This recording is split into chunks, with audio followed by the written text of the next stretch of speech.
कागल न्यायालयात शनिवारी झालेल्या लोक अदालतीत 225 दावे तडजोडीनं निकाली काढण्यात आले. तसंच 1,08,23,290 रुपये वसूल करण्यात आले. राष्ट्रीय विधी सेवा प्राधिकरण आणि महाराष्ट्र राज्य विधी सेवा प्राधिकरण यांच्या निर्देशानुसार कागल इथल्या कनिष्ठ स्तर दिवाणी न्यायालयात राष्ट्रीय लोक अदालत पार पडली. या लोक अदालतीत बँक संबंधित 1,598 प्रकरणांमधील 16 प्रकरणं तडजोडीनं निकाली काढण्यात आली. त्यातून 27,57,500 रुपयांची वसुली झाली.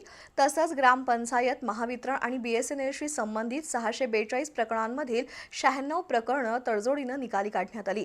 त्यातून 29,96,352 रुपयांची वसुली झाली. याशिवाय प्रलंबित दिवाणी प्रकरणांमधील 13 तर फौजदारी 100 प्रकरणांमध्ये तडजोड होऊन ही प्रकरणं निकाली निघाली. या तडजोडीतून 50,69,438 रुपयांची वसुली झाली. लोक अदालतीत एकूण 225 प्रकरणं तडजोडीनं निकाली काढत 1,08,23,290 रुपये वसूल करण्यात आले.